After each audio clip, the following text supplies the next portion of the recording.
Welcome back to the Biochemistry exam tutorial.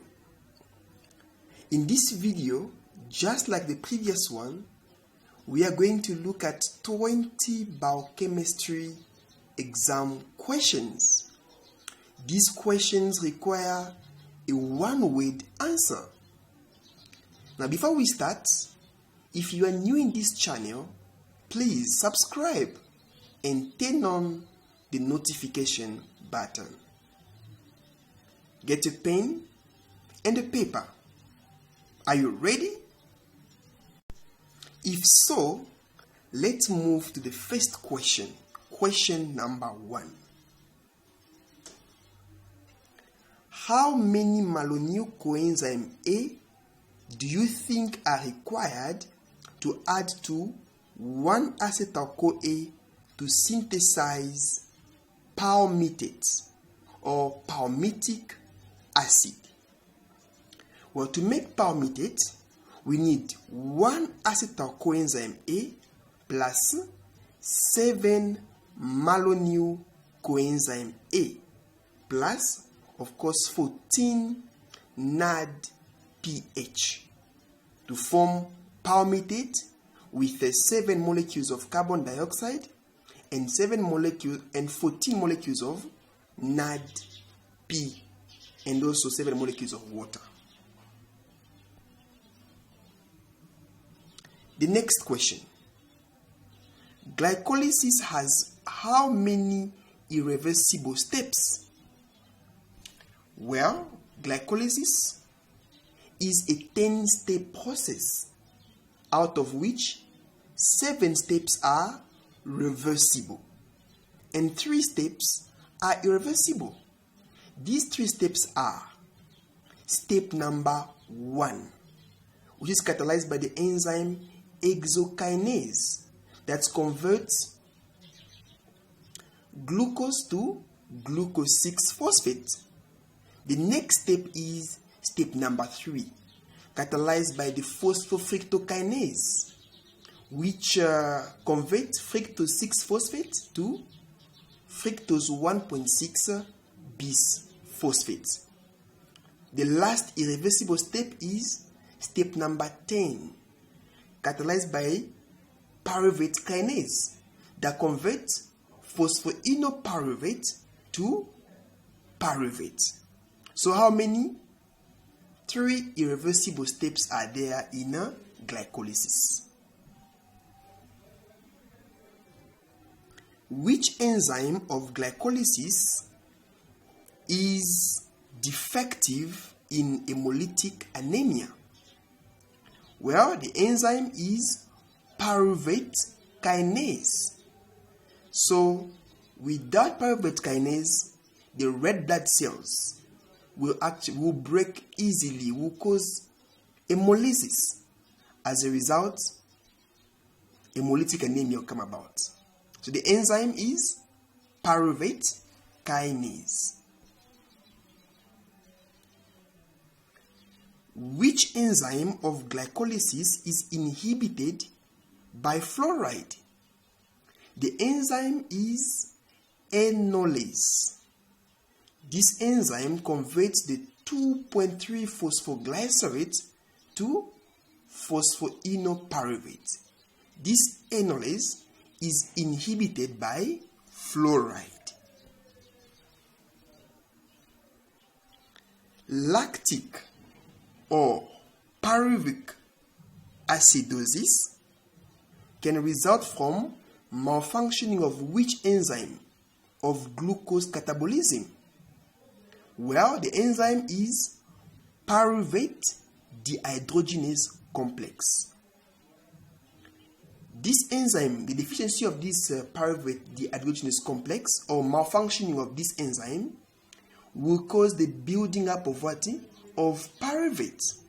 Now, pyruvate, it can be converted easily to lactate by the enzyme lactate dehydrogenase. So, the deficiency or the malfunctioning of this pyruvate dehydrogenase complex will lead to lactic acidosis or pyruvic acidosis. So the answer is pyruvate dehydrogenase complex. In anaerobic cells, like red blood cells, the NADH produced in step number 6 of glycolysis is used to reduce pyruvates to form what? Well, to form lactate. So electrons from this NADH and the proton are used to reduce pyruvate into lactate by the enzyme lactate dehydrogenase. The process in which lactate is used to manufacture glucose in the liver is called gluconeogenesis. That's the answer. Remember, non-sugar precursors such as lactate, pyruvate, and amino acids are converted to glucose via gluconeogenesis.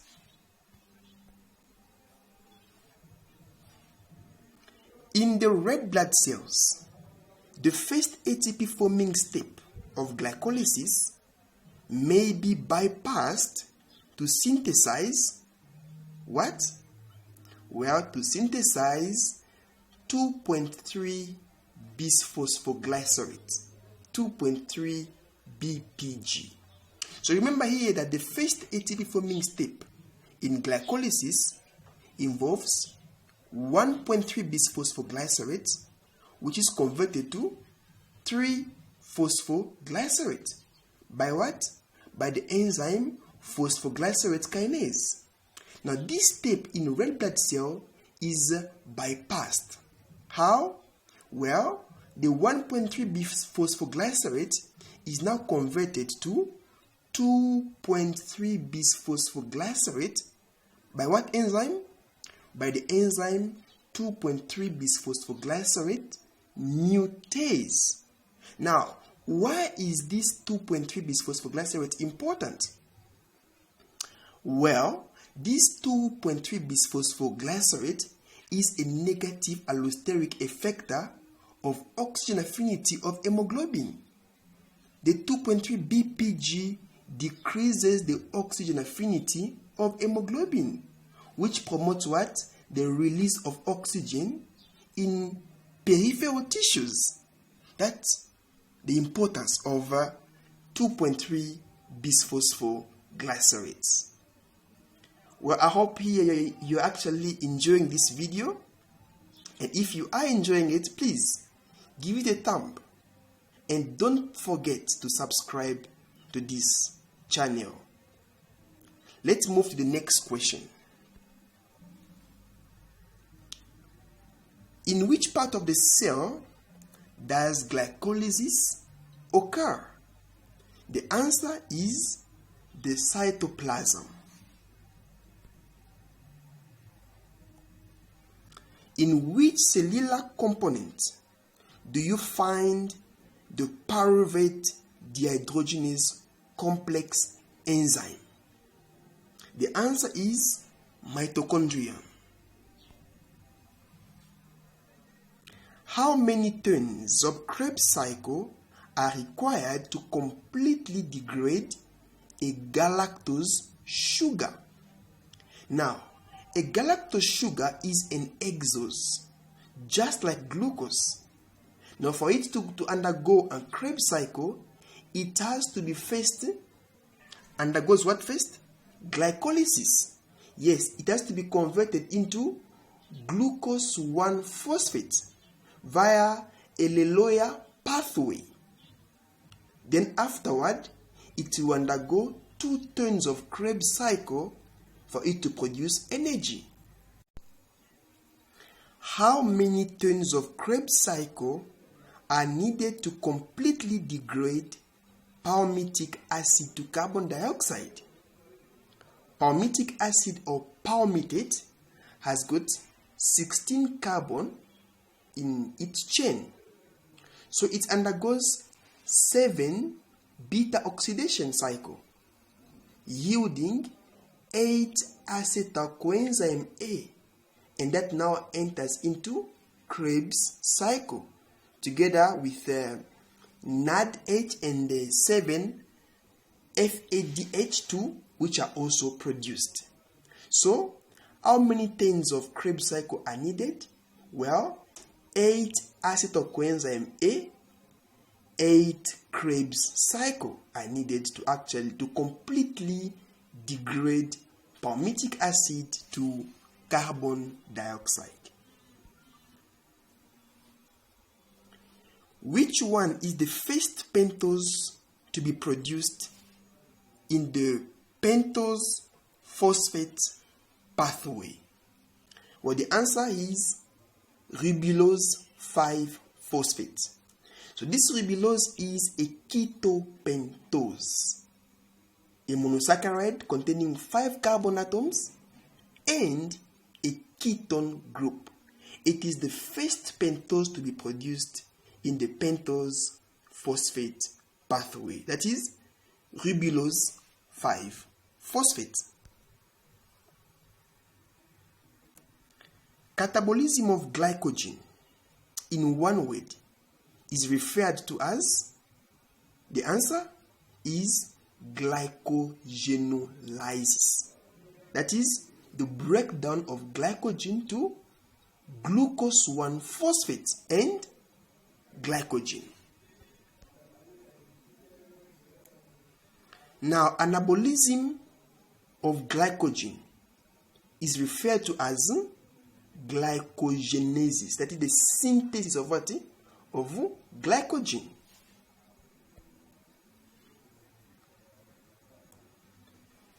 Carboxylation of pyruvate produces what? Well, it produces oxaloacetate. By what enzyme? Well, this reaction is catalyzed by the enzyme pyruvate carboxylase. Which enzyme catalyzes the rate-limiting step in glycogen synthesis? So remember that in glycogenolysis, which is glycogen breakdown or catabolism of glycogen, the rate-limiting step is catalyzed by the enzyme glycogen phosphorylase. But in glycogen synthesis or glycogenesis, glycogen synthase is the rate-limiting enzyme. So in this question, the rate-limiting step of glycogen synthesis is glycogen synthase, is the enzyme involved. What does NAD stands for? Well, NAD is nicotinamide adenine dinucleotide. In French, nicotinamide adenine dinucléotide. Yes, that's French. What does NADP stand for? Where we add a phosphate at the end. So, nicotinamide adenine dinucleotide phosphate.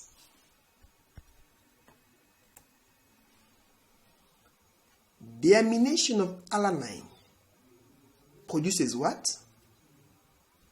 It produces pyruvate. Now, here's a question. What is the name of the enzyme that catalyzes this oxidative deamination? What's the name of the enzyme? Please let me know in the comments below. And if this video has been helpful to you, please like it and share it to your friends. Don't forget to subscribe to this channel. My name is Meshba. Thanks for watching.